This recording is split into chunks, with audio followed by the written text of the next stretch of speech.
Meanwhile, violent crime is surging across America's biggest cities, with this shootout playing out in broad daylight in New York City's Upper West Side on Tuesday. Look at that. Joining us now for more on this is attorney and Northwestern adjunct law professor Andrew Stoltman. Andrew, thank you so much for being here today. I got to put up some of these numbers that we have here. Homicide spikes across American cities, some of the largest cities. These numbers are just, I had to look at them a couple of times. Portland, 800%. That's a year-to-date change. Oakland, 132%. Los Angeles County, 127%. Minneapolis, 106%.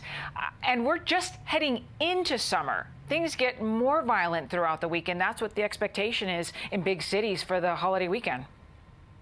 Absolutely. Policies that have been put in place in the last 12 months, primarily by Democratic mayors and Democratic city councils, have led to a massive surge in crime, from defunding the police to stopping foot chases to no cash bail. The chickens have come home to roost. We know when you put these policies in place, the byproduct is going to be emboldening these criminals. And that's precisely what happened. And we haven't seen the worst of it. Summer's here, and there's going to be blood on the streets.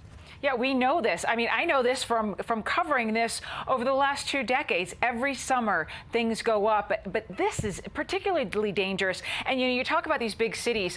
Chicago Mayor Lori Lightfoot has now announced this new program, the city's summer safety strategy. What they're planning to do is focus on 15 particular beats where they have more of a focus by police officers in these areas. Let's take a listen to what she said about this.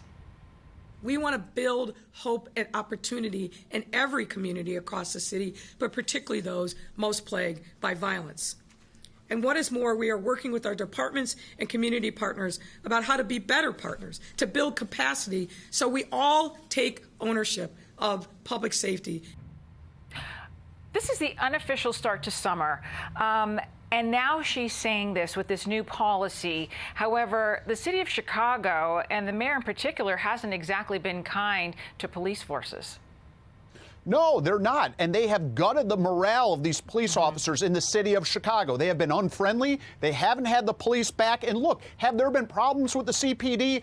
Absolutely. But what you don't do is you don't fund the police. You don't eliminate cash bail, right? There are things you can do to try to stem this crime. And the fact that Lightfoot is now taking these steps, okay, but you should have taken these steps a long time ago, and you can't not have the police back and then say, gee, we expect them to do their jobs. It's just common sense. Well, yeah, and as you know, also, police departments are having a terrible time recruiting officers.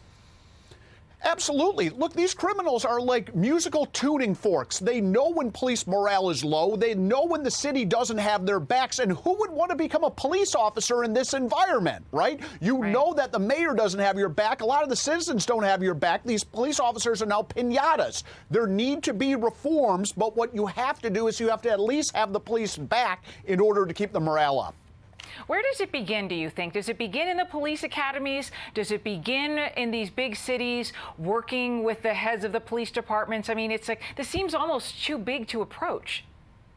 But it's not. I mean, it starts at the beginning in terms of who you train. It also goes to taking such logical steps like having those police cameras, having the proper training. And then when the police are justified in shooting or killing someone, you have to have the police's back. Yes, we need reforms. There's no question about it. There are bad cops in every single police department. But when you don't have their backs, that's how you get into a lot of the problems. You can't ask the police to chase somebody down a street in the middle of the night, knowing that if they hold a gun up, like in the Adam Toledo shooting, and then they drop the gun, the police shoots them, you don't have the police's back, and you expect the cops to do that? It's common sense. That's not how it works. I always think about, like, in those moments, all the different things that must be going through a police officer's mind that shouldn't need to go through their minds, that they shouldn't have to worry about anything else other than taking down that criminal. It's just, Andrew Stoltman, you always make me raise my voice whenever I talk to you. You have so much energy, and I appreciate it. Thank you so much. Have a good weekend.